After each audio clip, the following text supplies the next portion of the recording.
We'll guide you through how to reset keyboard shortcuts in Premiere Pro. If you find this helpful, don't forget to like and subscribe.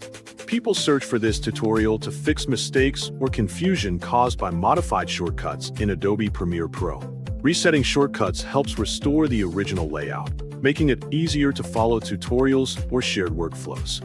It is also useful when troubleshooting issues or switching between different editing setups and user preferences.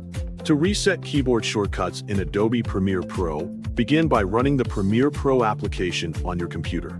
Once the program is open, use an existing project as an example so you can access the editing interface.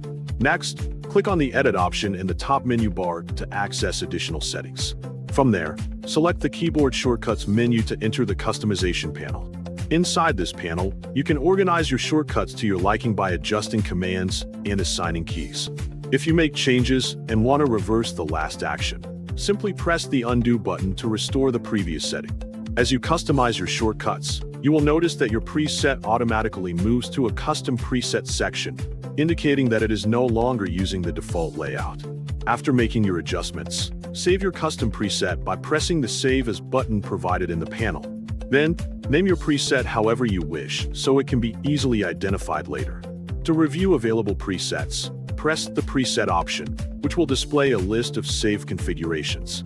In this list, you can see both your own custom preset and the default presets provided by Adobe. If you want to reset your shortcuts to their original configuration, simply select the Adobe Premiere Pro Default preset from the list.